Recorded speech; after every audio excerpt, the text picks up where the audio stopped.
You listen to this podcast because you like books, or maybe because you like learning, or maybe you just like the sound of my voice lulling you to sleep. If it's the first two, Audible has you covered. Too busy to read? Driving and don't want to run into another dog? Audible is a huge library of audiobooks where people read to you like you're a kid again. And guess what? You can try it out for free. Just go to readlearnlivepodcast.com/audible to sign up for your free trial today.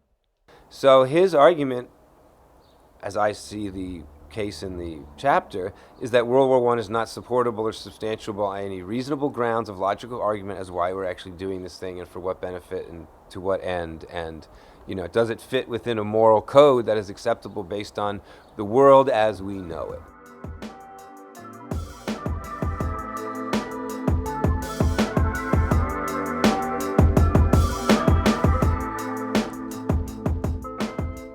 Hello and welcome to Read, Learn, Live, the podcast about improving yourself through literature. I'm your acclaimed host, John Monaster, and I'd like to welcome you to episode 15.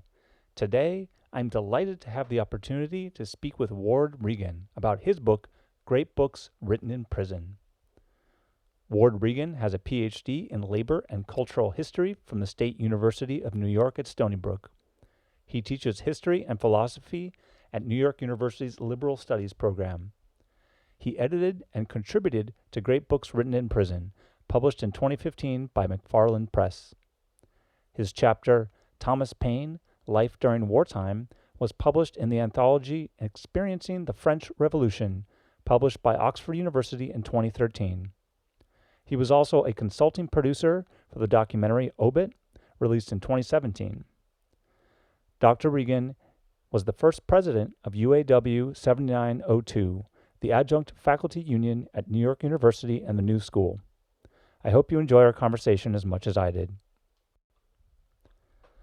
All right, everyone. Hello and welcome to Read, Learn, Live. This is John Monaster. I am here with my esteemed guest, Ward Regan, to talk about his book, Great Books Written in Prison. Ward, say hello. Hi, everybody. Cool. Thanks for joining, Ward. I'm really excited because this book is really interesting and I learned a lot of very surprising things, so I'm really excited to get into it.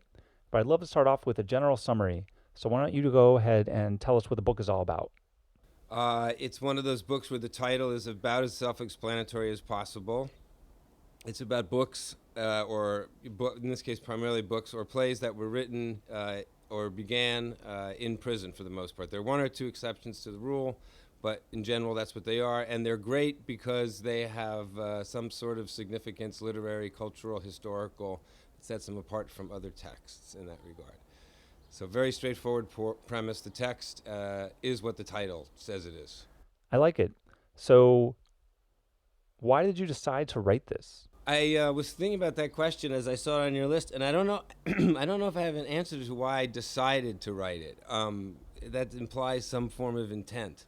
And I don't know that I had any intent in that regard. It came to me as an idea, and I figured someone else had done it, but I checked and no one had done it. But lots of people had lists of books written in prison or of a similar nature on Amazon and Google and all sorts, Barnes and Noble, but no one had written a book. So that's, it's not maybe the most deep academic or spiritual of answers, but it just happened in that regard. Had an idea and yeah. like no one else did it? Well, and again, in the introduction, I sort of say that we teach a lot of these texts in my courses, and I know in many, everywhere across the United States and the world. And to find out that some of them are written in prison or in these conditions, as you said, is really quite surprising. So there was then a theme that emerged, but it was more like and then no one had written a book, and okay, I guess I could try. So yeah, getting into that a little bit, what was your process like? And knowing that you didn't write everything in the book, you edited it primarily. I started to do it first on my own, I thought. And then in that regard, I had initially narrowed it down thematically speaking to great books written in prison by artists and writers or something. But then I still realized that it would be bullshit because all I would be doing is brushing up on these people and then spitting it back out. So I realized that I couldn't alone cover a book of this scope, so I just stopped. Although I had gathered all the preliminary necessary information to write a book, if one went to, certainly to make a proposal.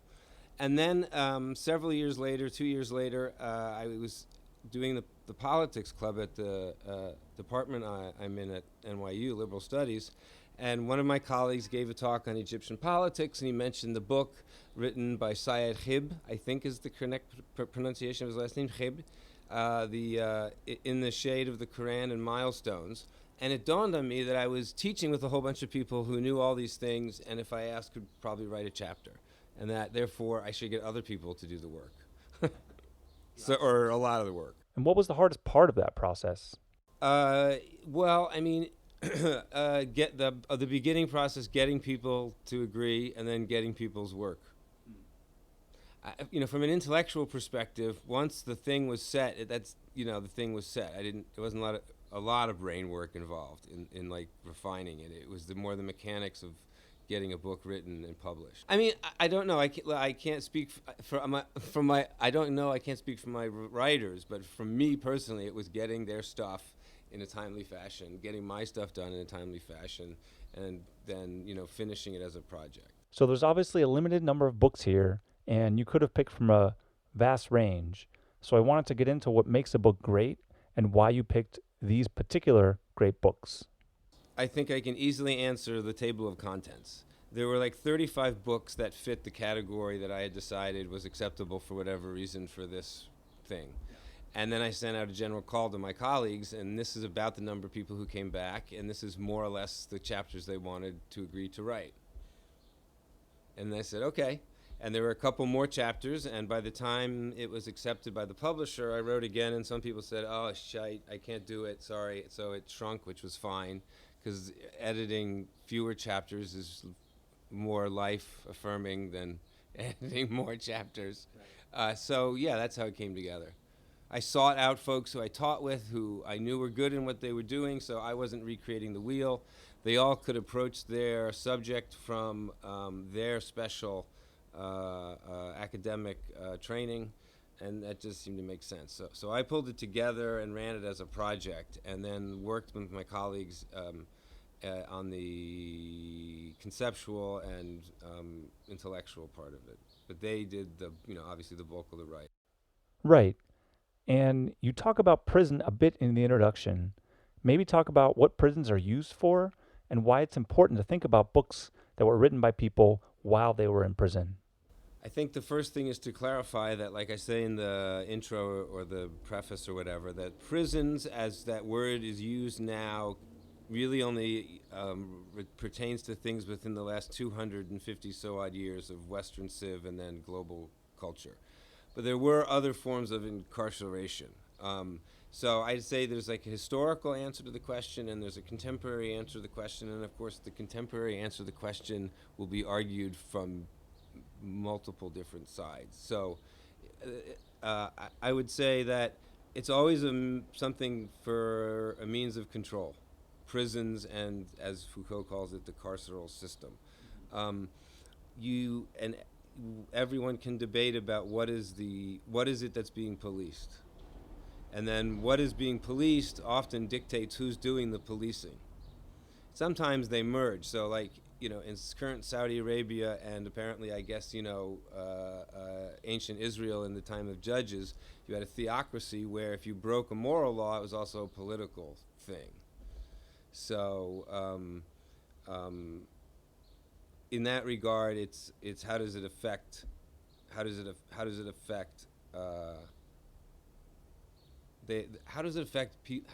the way state institutions control people? And prison systems historically are an effective means of keeping people in control. Control can be both physical and or mental. Previous to 250 years ago, it was a much less institutionalized bureaucracy that you and I would recognize as an institution. Mm-hmm. And prison terms didn't exist in the same way because you would just get punished for something and then let go.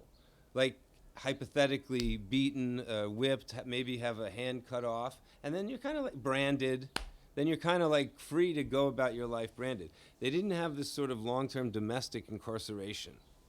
Many of the authors in the book were incarcerated in the pre-modern era, but they were singled out for that incarceration.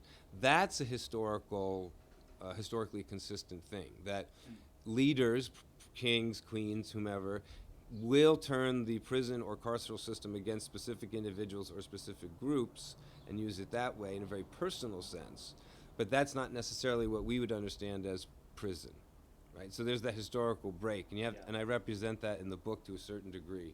By the time Thoreau is writing about prisons, there already began to be the modern conception of this whole panopticon. Prison started in the late 18th century, where it was mostly supposed to be rehabilitation.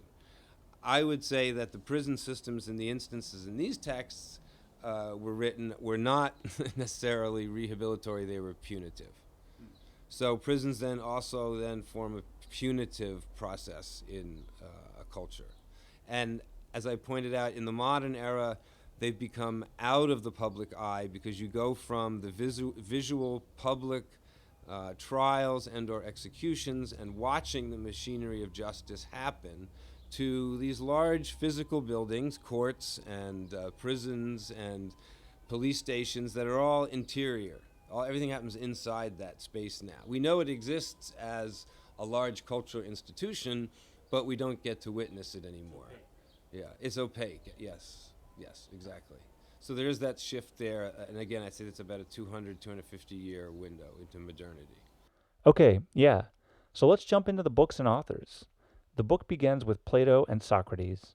When Plato was writing, you see that Socrates made enemies by challenging the social order of the day. He encouraged his students to do this and constantly pushed himself as well. It made me wonder the extent to which we should constantly be challenging the social order and follow in his footsteps. I was wondering if you had thoughts about whether we should be doing this and whether that's related to the idea of working within an institution to change it or fighting from the outside. I think it applies in a sense more to Thoreau, the question of how do you act when you think a state is unjust. In Plato and Socrates' death, the message he was giving long story short, Socrates spent his life criticizing shit, and at some point Athens needed someone to blame for the end of the Peloponnesian Wars, and they blamed him, and they said, you're a traitor, and they corrupted him, so we send you to death. He was given multiple opportunities to escape, and he didn't. His deal was, as a member of this polis, I have to agree to what the things are, even if I don't necessarily like them. So he allowed himself to be executed in the name of what the Romans might call civitas, the community, because he's part of it. Thoreau, on the other hand, later, and which is, again, modernity is different, would fight that concept that the state doesn't have the right, shouldn't have the right, and if it does claim the right, you should struggle against it having it to sort of take your life.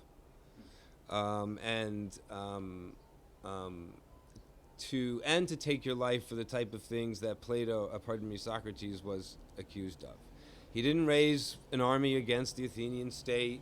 He didn't murder anybody. He was accused essentially for being dangerous, but intellectually, which then meant politically. Thoreau kind of came around to his more extreme point of view. It seemed like he was talking about active resistance. I think, part of that reaction is the general misunderstanding on some level of what Thoreau was about. And I, like many, learned more about how much resistance he thought was acceptable. Thoreau is not a pacifist by any stretch of the imagination, and neither is Gandhi really either, because he actually does say, you're an idiot if there's nothing left to defend yourself, then use violence. You got to fight back, right? And that's a little different in some ways than the totality of Sahigraha, but we can get to that later. I think the Thoreau thing is more important because how you respond to it is about how you are acquiescing or not to a system which is used to control people for what would arguably be political ends. Totally switching, I was pretty much amazed to find out the modern King Arthur was written by somebody while they were in prison. I was surprised too, and then I found out that was what also the game. Well, that same era, the War of the Roses, is what Game of Thrones is based on. Yeah. And then the life of Thomas Mallory made a lot more sense when I knew that. watching what he did as a person was, this rogue, knight. And there's this funny thing, which I can't remember. It doesn't make into the summary, and I honestly can't remember if it's in the chapter. Must have been. Well, I don't know. I did some research on my own. Anyway, he's often accused of having stolen stuff, which is why he was a criminal, and money in particular. But the amount of money he usually stole was apparently either 40 or 80 pounds, which was the general salary of a knight if you were employed by somebody at that time. So I can see Mallory seeing himself as trying to get nothing but his due given his status and service in life. But yeah, that he was caught up in this political struggle, and then ended up in a place where he wrote King Arthur. I had no idea. Yeah, and it almost seems like he was using it as escapism. He was creating this lost world of heroes and knights. Yeah, the range of books, some of which are not included here, obviously, because like I said, there were at least 35 when I did my initial search. There are a couple themes that emerge. One is obviously escapism. One is engageism, and one is sort of tangential. It's interesting to wonder if his writing here was an attempt to escape, or was it actually a way to make a statement about the present moment as well. It's a very interesting thing. But, is it reactionary or is it romantic? The essay gets into the fact that there was matricide, infanticide, patricide, all this crazy stuff. I mean, it really made me think about the differences there when you talk about escapism versus engagement. Either he was trying to make up a reason to justify whatever he was engaged in and what was going on around him, or he was really looking for a way to move away from it. It's hard to say. Again, it's an interesting thing: is did he act with honor or not? And like other members of the warrior class, use that for lack of a better term, in many cultures at many different times, they've done theoretically what their appropriate social role was, and yet they find themselves at loose ends as to what to do. So how do you behave? Yeah, that's interesting you bring it up like that. I can see a lot of similar problems we're having today, in the sense that we have a lot of problems with veterans coming back from wars. The Hell's Angels was started by World War II veterans in California. And it's always interesting how that resonates. And questions about how people in the state are affected by war go all the way back to other Greek writers other than Plato. During his time, I think the Republic was written in a sense, and the stuff about Socrates was written in response to what happened to Greece, one of them being the Peloponnesian Wars. So questioning how do you allow people to run things and how do you allow people to criticize things. Socrates coming out on the losing end of that argument. Oh, indeed. And the next chapter talked about Don Quixote. Sean Eve wrote about Don Quixote and said the book becomes a field of action where self-awareness and societal critique challenge conquest as one of the primary drivers of change within a rapidly expanding world. And you and I met at an event where you discussed the idea of art as a way of challenging people with different viewpoints. How does that fit in with that idea? And what are some modern-day examples of the same phenomenon? I mean, this comes down to, at the talk that we met at, is discussing art at different historical moments as well, right? So on some level, the Quixote novel is an epic poem. And in that way, it belongs to one age. It also belongs to the age of the beginning of the novel. And so then epic poems tend to be ones that laud the social structure and give credence to their moral values, i.e. like the Greek ones. And novels don't necessarily have to do that. And so in the case of Cervantes, I think, and I think Sean is arguing, that art here is being used self-consciously now to make a statement that is critical of many elements of the either social order or the ruling elite who control that social order, right? Many aspects of the socio-political system that he would argue are unfair, unjust. Do you think maybe that's one of the ways in which the modern novel was then birthed? Was movement from something that accepts the social order to one that questions it? That's a very interesting question. I had never thought about the novel. Dates from it's essentially an 18th century thing, right? Because you had to have printing presses that were quick enough to print things, and you had to have people who could read things. So from the 16th or even maybe 17th to the 19th century, European and Western Atlantic community literacy, exploded. And so then all of a sudden there was a reading public, and you made a new thing. Like when there wasn't the internet, nobody had YouTube stars. So all of a sudden you had writers. What the fuck's a writer, right? That was a brand new thing. So the dynamics now of what could be consumed might change because of how it could be consumed. An epic poem has to be remembered. Generally, it's a nonverbal event. I mean, they are written down at some point, a la Homer. But even Homer was often still memorized and read or spoken. Novels are meant to be, depending on who you're going to ask exactly, and yes, with certain nuanced differences, both meant to be read alone and in a group, depending on lots of different factors. So in this case, yeah, it can be very critical because it can be disseminated in ways that are different from previous modes of storytelling. And I want to just add, though, that's not to say that folklore or mythology or whatever didn't ever cast a doubtful eye on the dominant ideology, right? Because when Odysseus goes down to Hades and runs into Achilles and says, hey, what do you regret the most? He essentially says, I regret buying into the whole be a hero thing. I should have lived longer.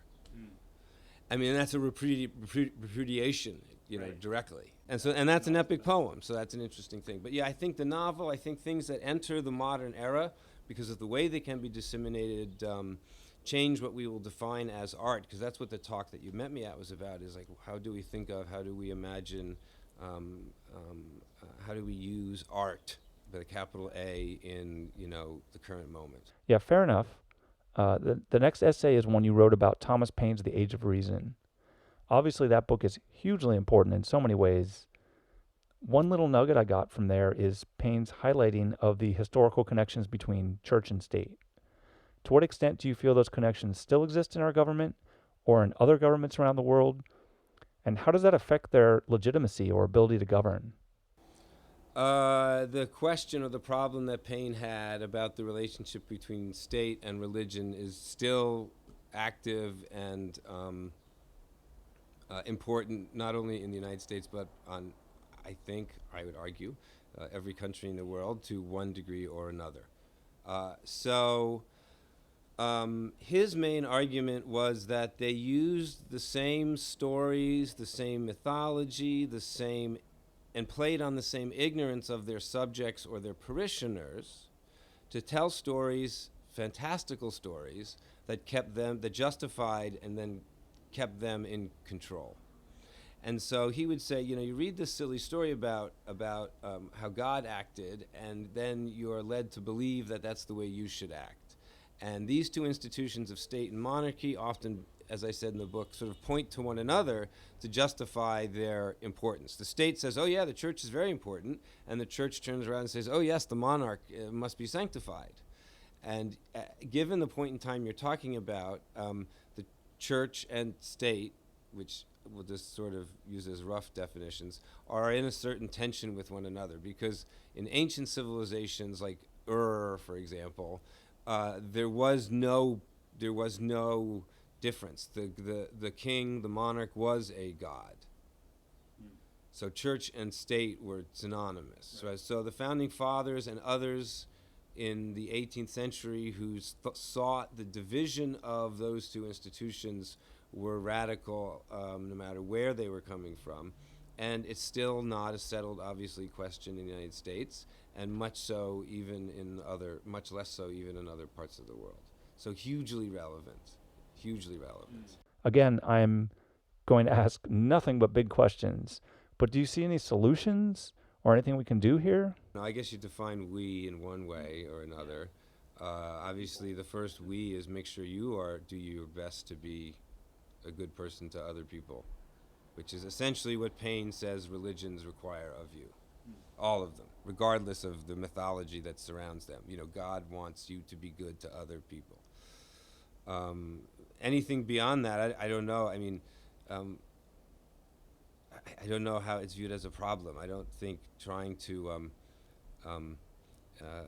inculcate people with separate ideas than they have in a deliberate intent to like to secularize them is necessarily a winning or desirable project. I mean, Paine wrote his book to make a simple argument to people like, hey, read this and, think about it for a while. And if you come around to where I'm seeing, great. And if not, okay, we'll go from there. And you write letters and you write nasty letters. I mean, and there were so many nasty letters written about that book in particular. It's hysterical.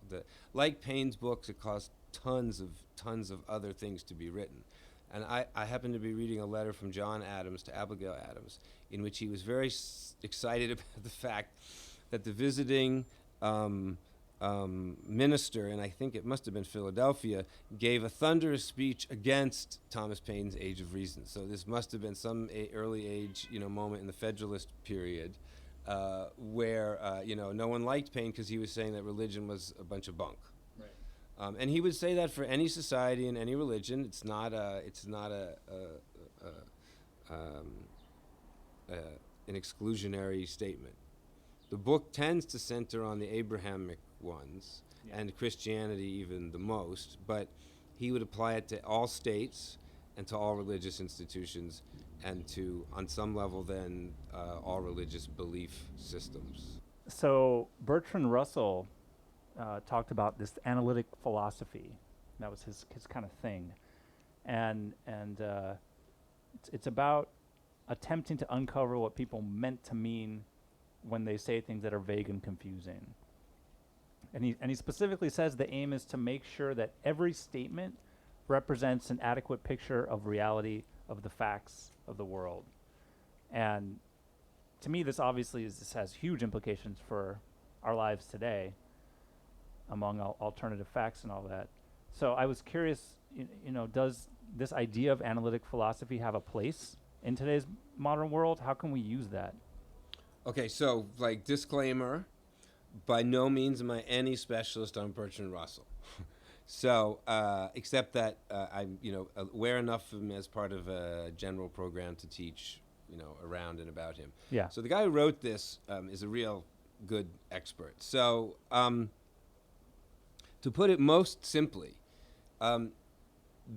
his idea of analytical philosophy and accuracy, which might be equated with truth, and I guess I may end up using, I apologize, a lot of conditional words, because so much of reality is conditional or contextual in some sense, may start with like the Benthamites, right? Like, how do you judge something's good or bad? How do you judge if something's true or false?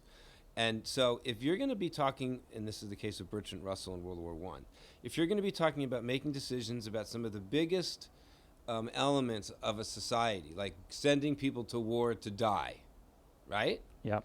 You really, really, really should know what it is exactly you think you're talking about when you use whatever words it is you use to describe the need to do this really, really, really big and important and heavy-duty thing. And in the case of Bertrand Russell, as a pacifist, and I'm trying to remember, he may have been a pacifist that still allowed, like for Thoreau, a level of physical self-defense, right? I mean, even Gandhi, to a degree had some of that. But in the case of World War I and then later, like the Vietnam War, wars he felt obviously of choice, obviously ones where the populace were being dragged into it.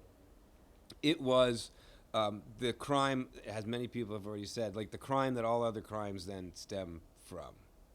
So if you don't know exactly why it is you're going to war, you've got a big problem there. I mean, if you want to talk, I think these books, and I think the questions these books raise are material at all times, because in many ways society hasn't changed. It's just sort of faster and more technologically adept at disseminating information. But if why did you do this really dramatic, important, expensive thing that is not an act of nature? Many people, we almost think of war now as an act of nature over which there's no control, like a rainstorm or a tornado or just a disaster. but it's a human-made event. It's a socially made, politically made event. So when you say you're going and fighting for freedom, or you're protecting democracy, or you're protecting the revolution, or you're protecting whomever, and you're getting the bad guy, whomever that gets described at, he would really, really, really want to know, are you right in that assertion? And can you support it? So his argument, as I see the case in the chapter, is that World War I is not supportable or substantiable on any reasonable grounds of logical argument as why we're actually doing this thing and for what benefit and to what end. And, does it fit within a moral code that is acceptable based on the world as we know it? All right. So we've talked about Gandhi a couple times briefly, but so Gandhi had, and then the chapter was titled this idea of satyagraha. I believe that's how it's pronounced, but Satyagraha. I'm not right. Sounds good. So it's a new term, and he got some help in coining it, but maybe talk about what that means and why he felt like he needed to coin a new term at all. Again, here's an instance where my knowledge is really filtered through Martin's chapter. Although, of course, I did some reading to understand deeper myself. I think, if again my memory serves, it's more of a repurposed term than a totally invented one. But I think either way, the choice of a specific word in this instance that was new, let's just admit it's new in some way, is meant to then dislocate it from all other previous possible cultural associations. Mm-hmm. It's revolutionary in that regard. And many revolutions, and we see this, you start with the French Revolution or the Reformation in Europe, started by tearing down some way of doing something. And satyagraha, in a sense, tears down the way you resist political oppression and puts in its place a revolutionary new mode of political self-defense and maybe even offense, depending on how you look at things, in a new situation. And so maybe that's why he used what we are thinking of as a new word. It really needs to be distinguished from something else. For example, if I just can make a modern comparison, what does anyone really think neoconservative and neoliberal clarify things so much, given that liberal and conservative have already become so muddy? So then in the case of satyagraha, like you did in the French Revolution, you got to start with new stuff, new definitions for things, new understandings of things, maybe even new things to be worried about in the first place. Right. So conceptually speaking, it's the idea of vanquishing your enemy, and vanquished in interesting terms, because that it's. He admitted that, nature is violent, and there are certain violence inherent in even just the cycle of life, with animals eating and killing and eating each other, and but this was a way of conquering one's enemy or foe or oppressor with your own ability to seemingly rise to a higher level of concern about self and about community and about morality. So again, maybe that's why he thought of it as a new term, because it's transcendental in as much as it is also political.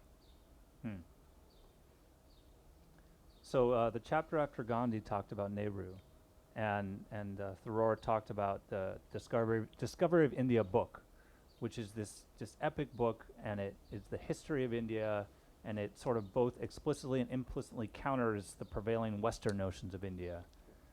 So I just was curious about what some of those notions were that were countered, and kind of how this book really set the stage for Nehru, who then went on to become India's first elected prime minister.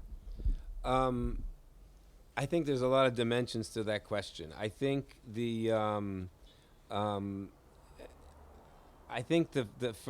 easy, in a sense, can you hear me okay still? Yeah. I think the easy question, in a sense, to the question about what Western notions does it challenge are pretty much the same for all Western colonial experiences: exoticism, submission, otherism, exploitation, lack of civilization, lack of ability to rule oneself, so on and so on and so forth. So, pardon me, the story of the conquest of India and then the justification for the British ruling India, I think fits a normal mode of how the West perceived all the non-West places that they colonized or westernized or white man burdenized. I'm trying to think of terms that are not loaded per se, but describe an attitude towards the indigenous population that, like particularly in the case of India, right, as in many places, created a whole different class of people.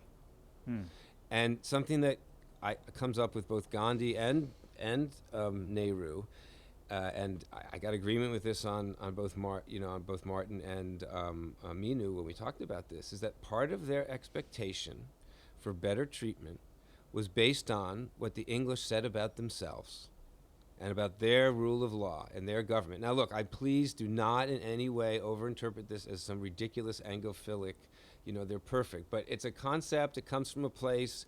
The English promote it. Whether they follow it or not is a whole other argument. But these guys consumed it and they bought it and they believed it. And they're like, oh, but the English aren't standing up to their own shit. We'll hold them responsible. Yeah. That very concept is addressed by Habermas, Jürgen Habermas, in his, I think it's like 1963 book, Legitimation Crisis.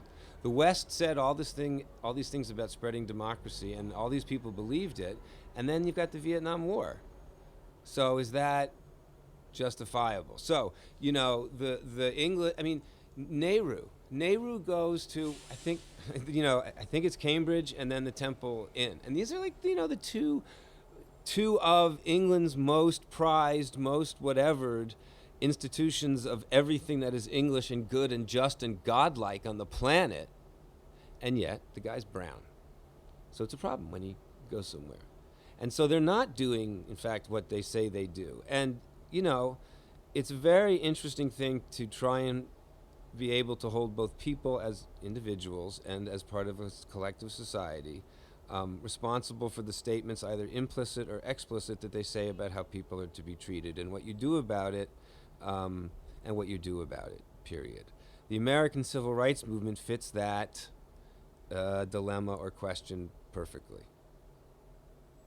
How do people react to the way, at the time, Negroes, right, that was the term they would have used, which in and of itself was derogatory, yet everybody accepted it, be treated. And there were people who were, there were obviously people who were happy that civil rights activists were being abused and water hosed and persecuted. And then there was a whole bunch who probably were like, eh. And then there was a group that was concerned. And, as the group of people who were not directly engaged with the struggle, as in, i.e., victims per se of the segregation or the white supremacist governmental structures of the American federal and state system, they began to recognize the problem because in and of itself, perhaps it shouldn't exist. So for people like Gandhi and Nehru, the question itself is like, why in the world do black laws, which is what they were called, what Gandhi was first resisting in South Africa, why do black laws, by burning a draft card, by burning an ID card, by burning your black certificate that says, hi, this is me, Mohandas K. Gandhi, you are making a direct statement that you do not have a right to treat me differently from that white English person who is part of the same political entity and does all the same rules that I do. So it's an issue of equity, both as member of a civic unit, as well as a sort of a general human rights-y thing.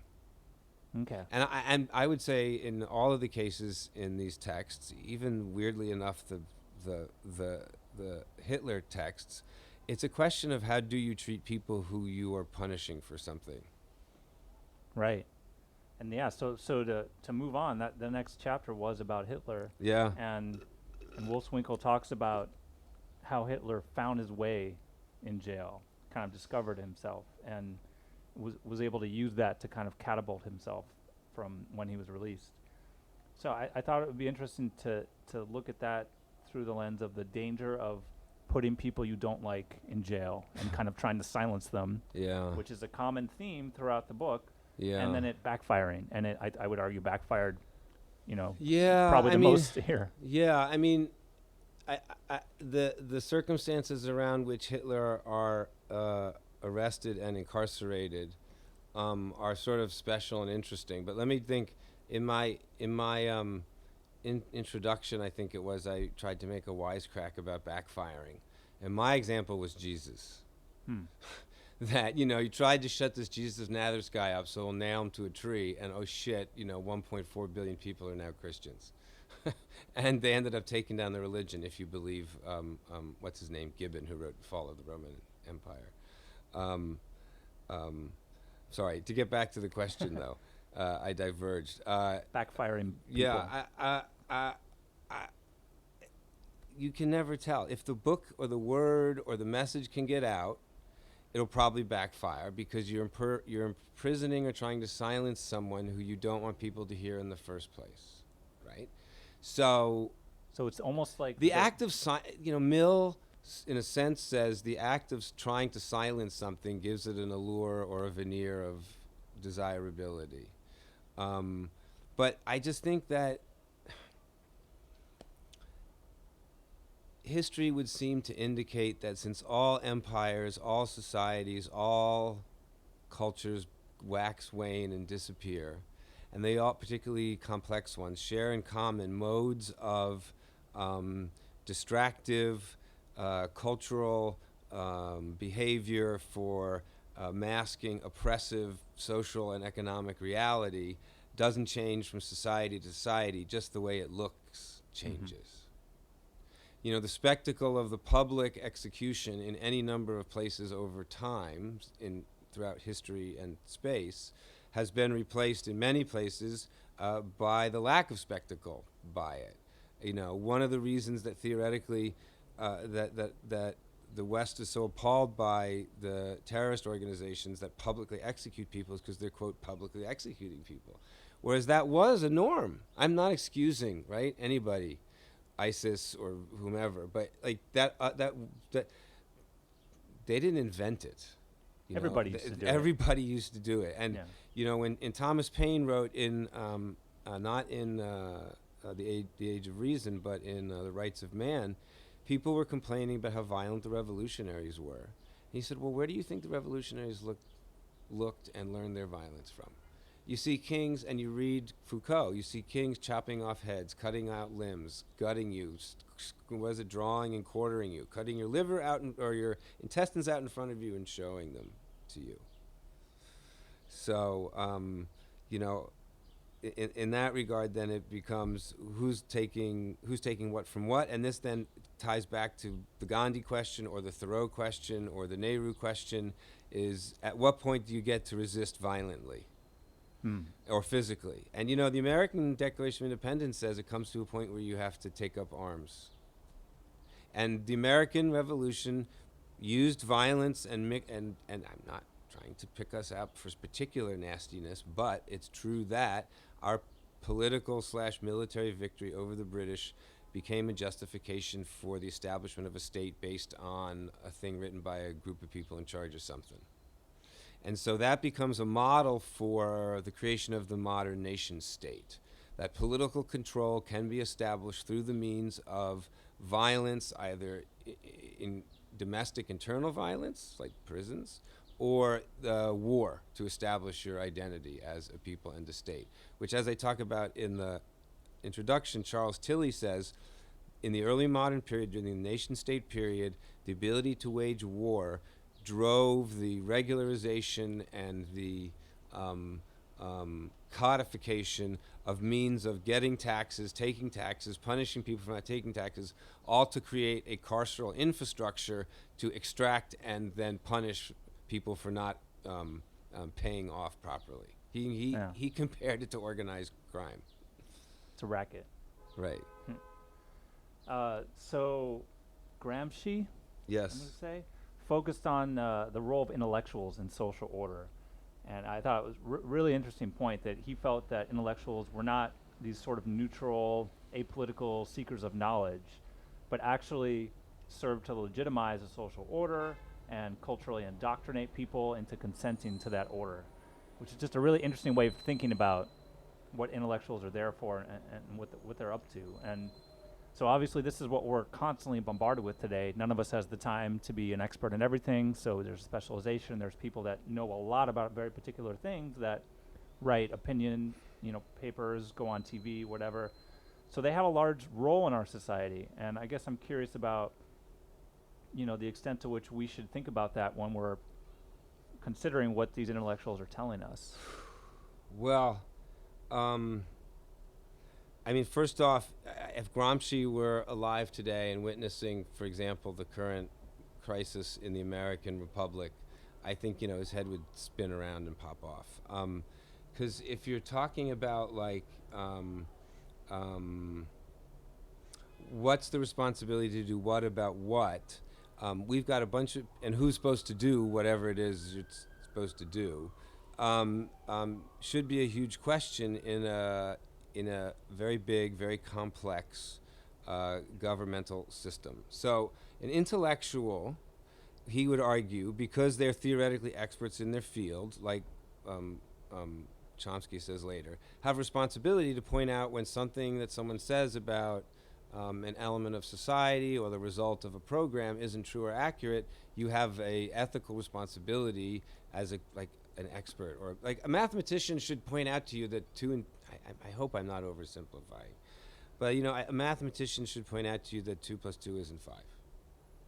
So intellectuals, as members of what had traditionally been called the knowledge class, the scribes, the priests, the high priests, and whatever, are responsible for disseminating and creating and disseminating what is ultimately a form of indoctrination, which is culture and beliefs. And then in the modern world, you have a counter to that, i.e. the public sphere, the fourth estate, the intellectual caste, which is virtually dead in the world. There's one guy, 2 guys left. What is their responsibility? He would argue that, like, again, what's-his-face Chomsky does later, they have literally responsibility to point out and say, this is bullshit. This is not going to work. This is not true. This is not real. Even Paul Krugman says essentially the same thing.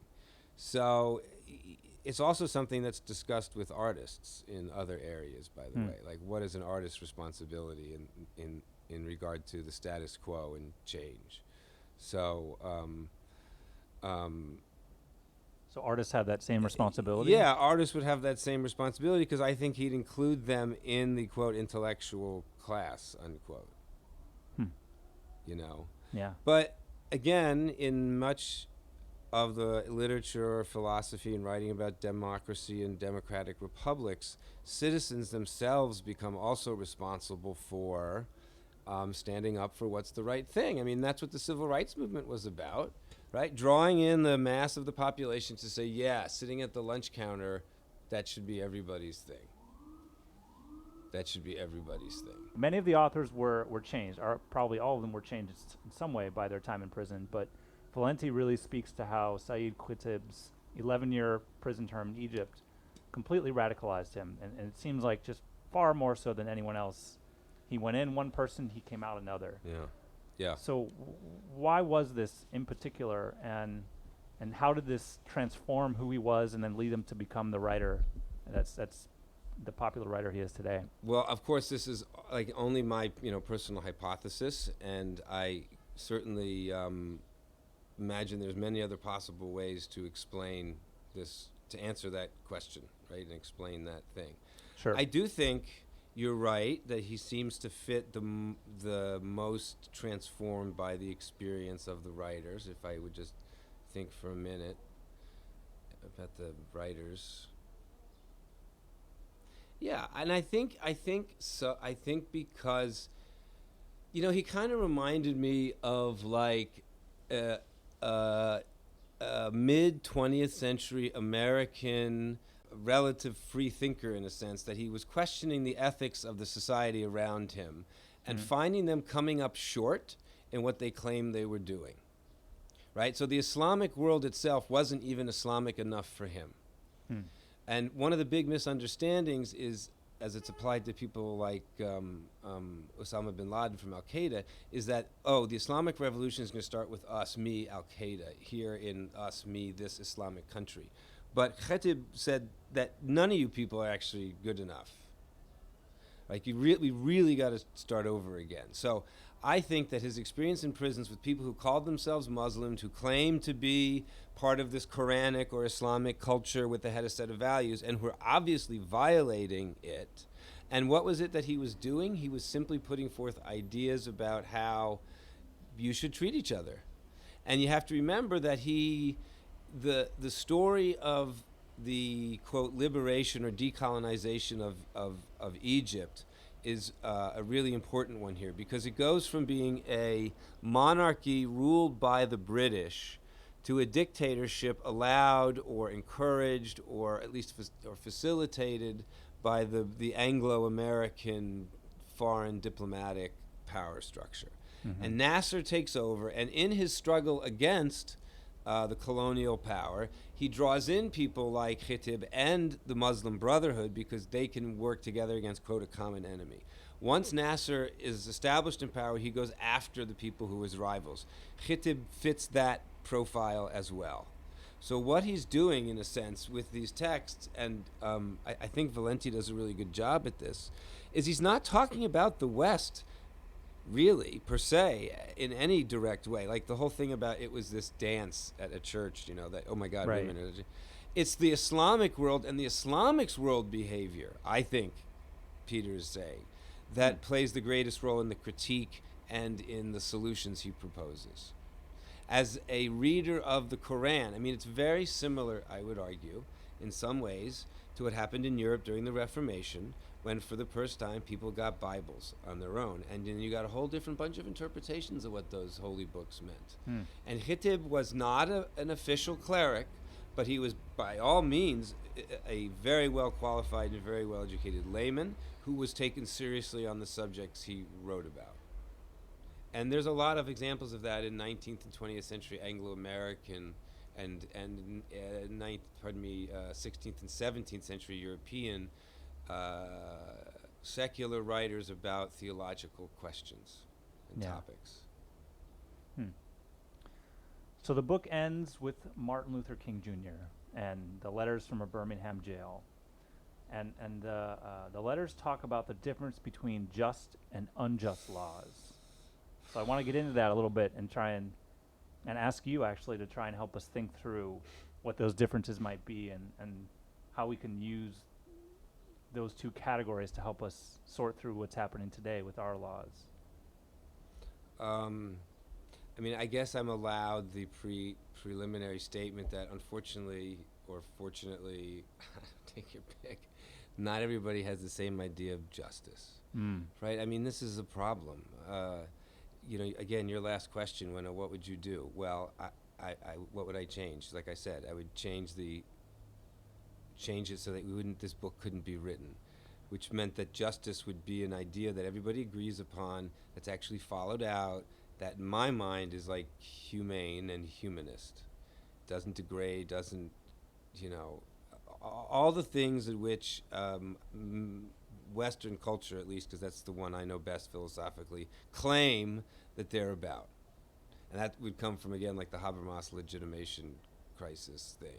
Mm-hmm. Martin Luther King, again, like he's a person who's holding up the United States, if one could say that, to its own statements. You say all men are created equal, but we can't parade, And the example he uses of the parade is maybe the best I can do, and then I'll try another one. He makes the argument that it's perfectly reasonable to have laws about having permits for parades, so like things can be orderly under normal circumstances. But in this instance, what's happening is beyond normal. It is a political, social, cultural upheaval that is different from, this is the colonists, if one may make the analogy, rallying in the square at X town in 1773 against the monarch, right? It's the people, right? So they're coming to claim their sovereignty in that regard. And so that is a common problem throughout all the texts in the book, that people are trying to claim their sovereignty in a state that doesn't recognize their ability to be equals in treatment. Mm-hmm. And prison is often used as a way to make sure you're not equal, you're not in power. We can snatch you off the street whenever we want. We can make you disappear. And when, one of the questions you had on there we didn't get to is about, like, what do the symbols sort of mean of justice when I say that it's culturally impactful, that they validate it. It's like, well, it's like the world is a giant Milgram experiment. When we see symbols of what we are told are authority, we figure things often are going the way they're supposed to, because the people who look like they're in charge are doing the in charge thing. And so to be dissident against that, which again most of these people were, much to their own um, um, maybe chagrin at some level, was against a dominant ruling order that says we know what's right because essentially it's what works best for us. And the letter from a Birmingham jail calls that very concept into question of who us is, Hmm. and who gets served by ideas like a constitution. Who is we in the sentence is we the people. I mean, so unjust ones are the ones that people that were created by authority figures to further their ends. Yeah, I mean, if you're going to go with like a Lockean 18th century, quote, liberal answer, yeah, government is created to protect you from those things which you can't protect yourself, and to make sure your rights as an equal member of a polity are ensured.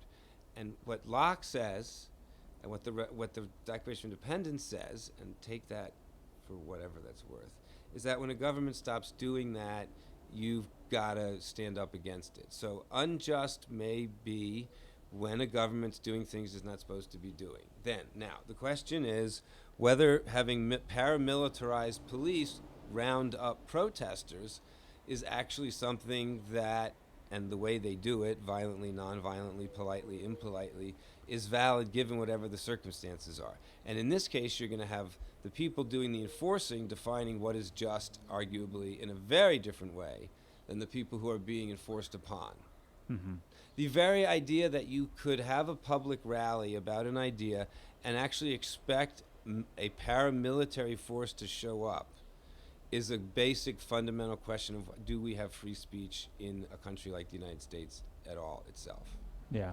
I mean, which is ongoing. Right. We saw and it's it with getting Occupy. worse and worse and worse. Yeah. There was footage I saw of something a couple of weeks ago where all the police officers, and in various versions of this, all looked like they came out of some Sylvester Stallone dystopic movie cop thing.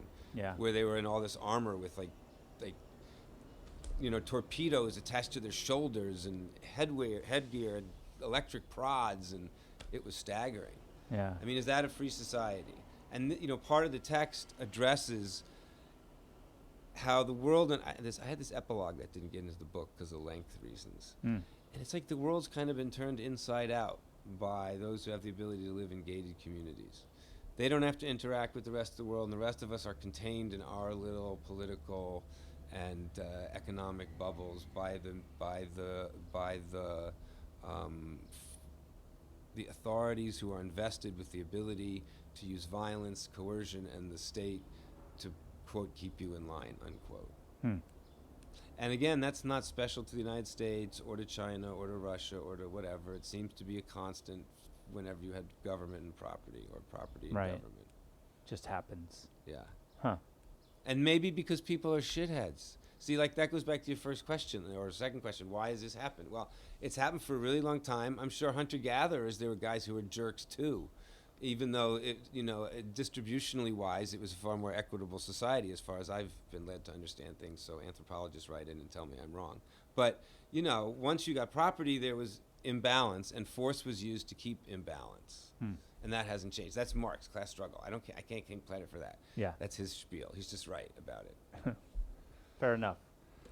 All right. Well, I think we're pretty good there. Is there anything Great. else in particular you wanted to make sure you got across to people about the book? Any big ideas we didn't have a chance to talk about? Well, I don't know. I guess it's the idea that we as America, or we as Western society, are in no way immune from all the abuses that this book highlights in past societies and in perhaps other contemporary societies.